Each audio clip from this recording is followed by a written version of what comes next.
I still remember the way his laughter cut through me. Sharp, casual, like it meant nothing. My uncle raised his glass, smirked, and said loud enough for everyone to hear. "Designing planes isn't flying them, Alara." Everyone laughed. I smiled, too. Because that's what Alara Quinn always did. Stay quiet.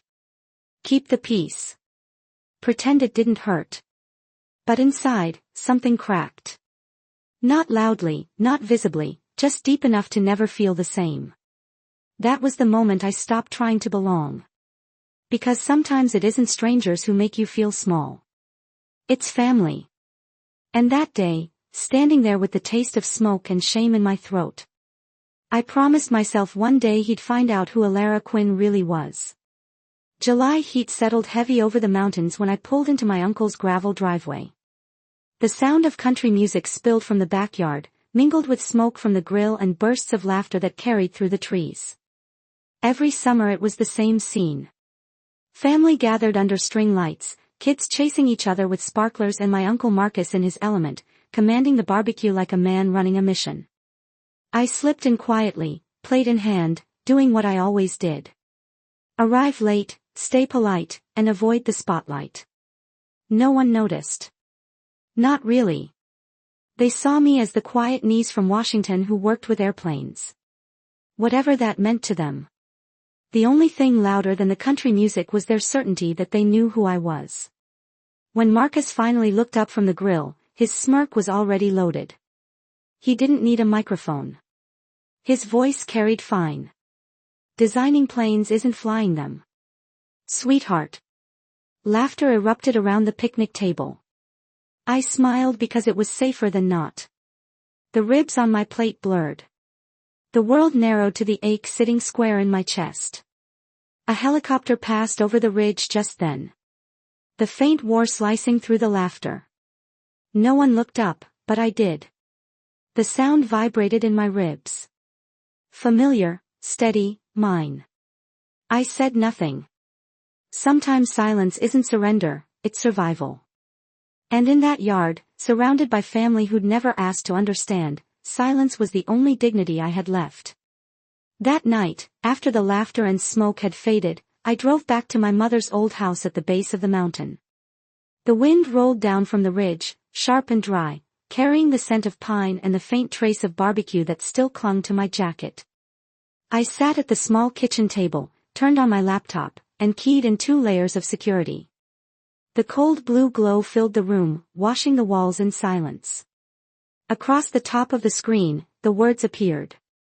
Project Spectre X, Level 4 clearance. Lines of code scrolled endlessly. Flight data, weather calibrations, system diagnostics. To anyone else, it might look like technical jargon. To me, it was a second chance at something no one else dared to fix. 10 years ago, Spectre X had failed. 2 soldiers were lost because of a single flaw in the wind vector algorithm. The man who signed the final clearance before that mission was Marcus Quinn. The crash ended the project and his career. It also stained the Quinn name across every military engineering board in the country. 5 years later, the Department of Defense quietly brought the project back under new oversight. They called me not to replace him, but to rebuild what he left behind. I spent years rewriting code, refining logic, and building safety measures that would never let a flight go down that way again. No one outside the Pentagon knew my role. His words from earlier still rang in my head. Designing planes isn't flying them. A bitter smile crept across my face. Maybe not, but without people like me, no one flies at all. Morning crept into the house through thin curtains, lighting the dust that hung in the air.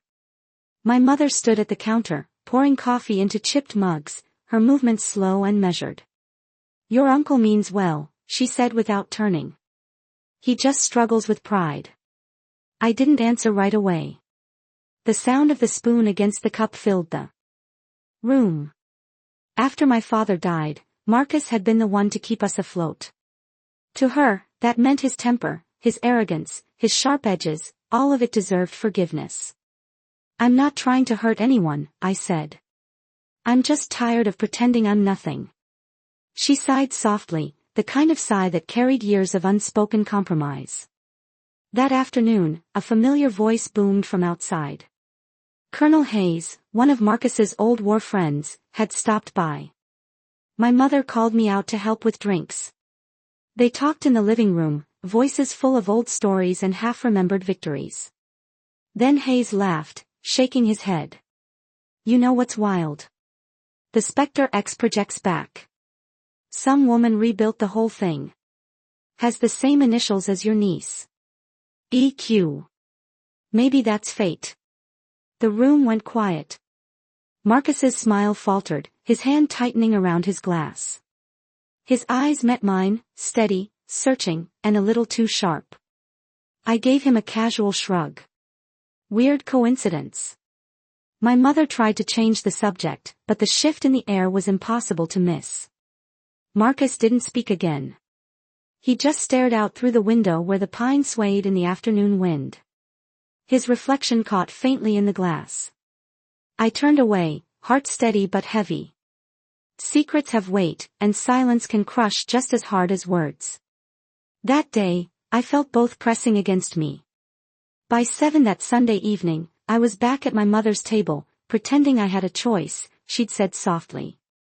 Just one meal. Honey, don't overthink it. As if peace could be baked into a casserole. But peace was always expensive in this house, and silence was the currency. The dining room was thick with the scent of smoked meat and the faint echo of last weekend's barbecue. The same faces, the same stories.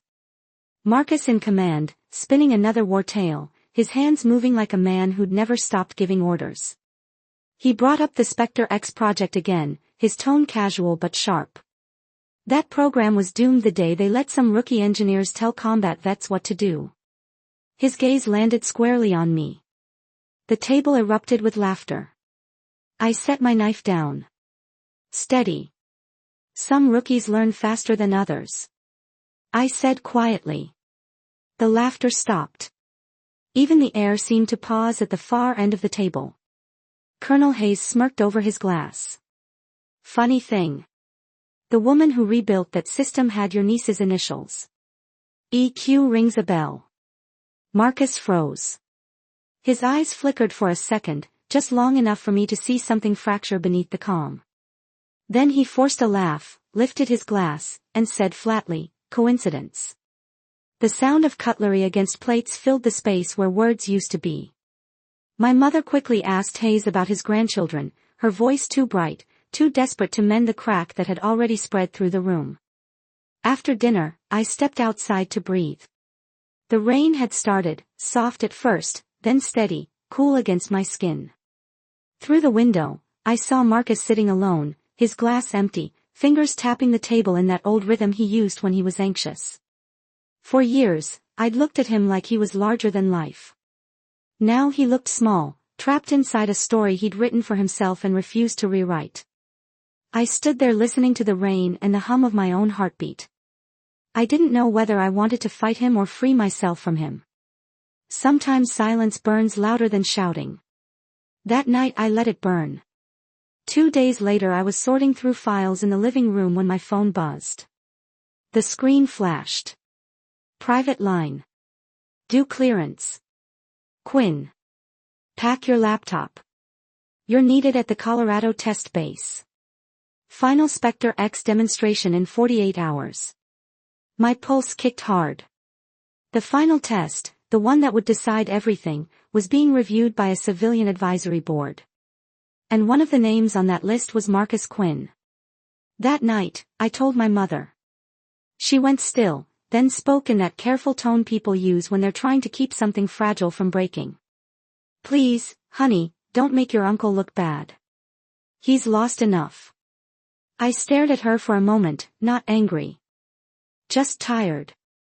So I have to keep hiding just so he can keep feeling like a hero. She looked away. The silence between us said everything. In that moment, I realized my family feared truth more than failure. When dawn came, I packed my bag and started the long drive through the mountain pass. Fog hung low, wrapping the road in gray. I thought about Marcus's voice at the barbecue, the words he'd thrown so easily over his shoulder. Designing planes isn't flying them. My hands tightened on the steering wheel. I whispered to the empty car. I don't need to fly them, Uncle. I make them survive. The words settled in my chest like steel. This time, I wasn't driving toward another dinner or another silence. I was driving straight into the truth. The morning of the test felt like walking into someone else's history. The old air base stretched wide and gray beneath a low sky. The same hangars and control towers that once carried my uncle's pride. 15 years ago, he called this place his legacy. Today, it would be where that legacy met the truth. The briefing room smelled of oil and steel. Fluorescent lights hummed above a long metal table. The logo on the wall, Spectre X, Flight Autonomy Division, glowed faintly against the white paint. I walked in and saw him at the far end. Marcus Quinn, navy blue suit, nameplate clear and formal, civilian advisor, his hands folded too tightly, his jaw locked. When the moderator began, the air shifted. Our lead engineer, Ms. Alara Quinn, will present the Quinn Protocol. My name echoed off the walls like an accusation. He blinked once, caught between recognition and disbelief. I started the presentation. The first slide filled the screen. Spectre X recovery logic. The Quinn Protocol maps, velocity charts, simulation codes cascaded like falling rain. I explained how the system detected high-risk zones and triggered emergency ruts in seconds. Then the demo began. On screen, a virtual aircraft took a hit. Everyone leaned forward. The algorithm kicked in. Auto adjustment. Rescue deployment. Recovery. In 40 seconds, the pilot was safe. Applause broke out. A colonel near the front said it was the cleanest recovery he'd ever seen. I only smiled faintly, eyes locked on Marcus. He didn't clap. His knuckles were white against the table. When I finished, he stood, nodded stiffly to the moderator, and walked out without a word. By late afternoon, I packed up my files. Outside, the air tasted of fuel and rain. Colonel Hayes caught me near the gate, his grip firm on my shoulder. Your uncle looked like he saw a ghost, he said with a half smile. I told him he'd just seen the truth. Finally, he studied me for a moment before saying quietly, you fixed his biggest mistake. I shook my head. I didn't fix him. I fixed what he broke.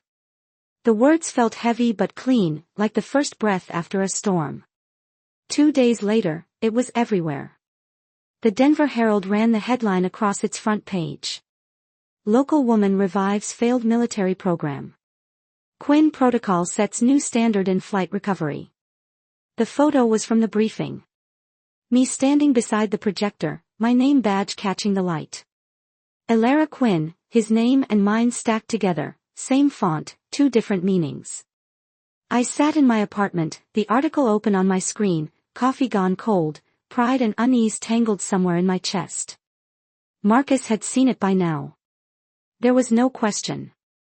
At exactly 6 o'clock, my phone buzzed. One message, meet me at the hangar alone. The rain was coming down steady when I arrived. The hangar stood silent, the steel walls glowing dull under a single yellow bulb. He was there, back turned, shoulder square, holding a dented metal cup I remembered from my childhood. They call it your protocol now, he said, his voice rough. You used my name. I stepped closer until I could see the tension in his neck. I didn't use it. I saved it. The air went still. He threw the cup. It hit the floor with a sharp clang that echoed through the hangar. You think you fixed me? You humiliated me in front of the people who used to salute me. I kept my voice steady. I didn't humiliate you. I did what you couldn't. Admit something was broken. For a moment, he just stared, breath ragged, pride cracking in his eyes, then softer, almost to himself. You fixed the mess I made. You became what I couldn't. I turned toward the open doors, rain splattering the concrete. It's not about you, Uncle. It's about the pilots who died because someone cared more about pride than truth. He didn't answer. The only sound was the rain and the metallic hum of the lights. I walked out, the storm soaking through my jacket. On the runway, the Spectre X prototype waited under the floodlights, its engines ignited, cutting through the downpour with a roar that shook the ground. The plane lifted, climbing into the storm, steady and sure. It's flying, I thought. Finally, it's flying right. The sound faded into the clouds, leaving only rain and the faint sense that somehow both of us had been set free. The storm hadn't passed. Rain hissed against the tin roof, the metallic scent of rust and jet fuel thick in the air. I stood in the doorway of the hangar, the wind pushing damp air against my face. Marcus sat on an old fuel drum, the single yellow light above him trembling in the draft. It made his face look older, worn down by something heavier than time. "You made me look like a fool," he said, voice rough, stripped of the arrogance that used to fill every room he entered. Everyone saw that name. Quinn Protocol. You took what was mine. I walked toward him, stopping a few feet away. I didn't take anything. I gave your name a second chance. He gave a brittle laugh that broke halfway through. Second chance. I signed a report that killed 2 men. Elara, you think a line of code can erase that? Rain hammered the roof, drowning out the silence that followed. I breathed in slow, steady. No, but maybe it keeps 2 more from dying. His shoulders slumped. The fight drained from his body, leaving only the sound of rain and his unsteady breath. You fixed the mess I made, he whispered. You became what I couldn't. I looked at him and for the first time I didn't feel anger, just pity for the man who once believed pride was armor, only to realize it was a cage. It wasn't about fixing you, Uncle. It was about fixing what broke both of us. A flash of lightning lit the space between us, catching the glassy sheen in his eyes. He said nothing. The silence that followed wasn't defiance this time. It was understanding. I turned toward the open doors. Rain poured down my back, cold and cleansing. From somewhere beyond the runway came the low whir of engines starting up, the sound cutting through the storm like a heartbeat.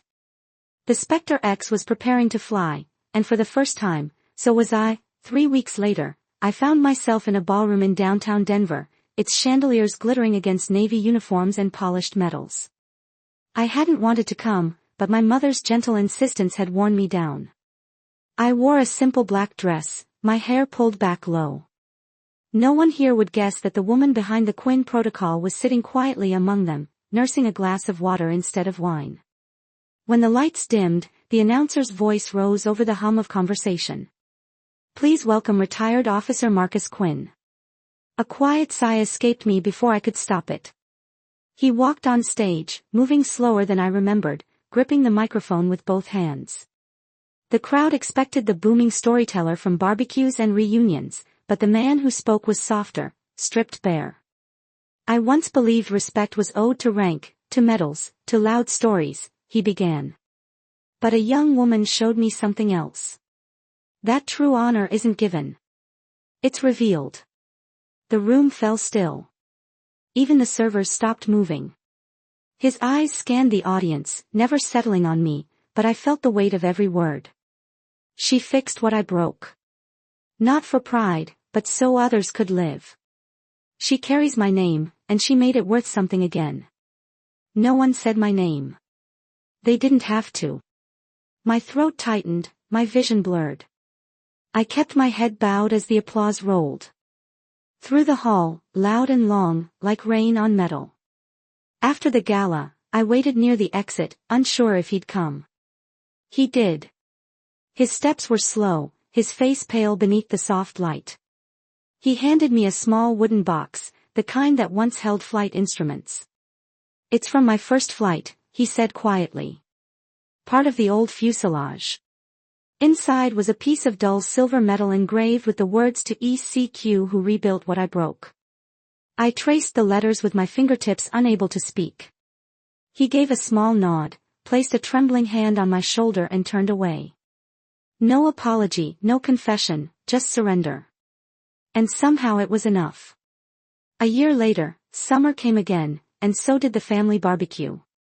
The air smelled the same, smoke, pine, and something faintly sweet, but everything felt different. I arrived early this time. Marcus was already setting the table, sleeves rolled up, the sun catching the silver in his hair. When he saw me, he lifted a hand and smiled. "Got your spot saved, kiddo." I sat beside him, a new relative, someone who hadn't lived through last summer's storm, leaned in and asked, "So, what do you do?" "Elara, still playing with planes." Before I could answer, Marcus sat down his beer and said, steady and proud, "She builds wings." Laughter rose around the table, not mocking this time, but warm, genuine. I looked up as a Spectre X cut across the sky, its silver wings flashing in the afternoon sun. Some truths don't need defending, I thought. They just need to fly once and never come down.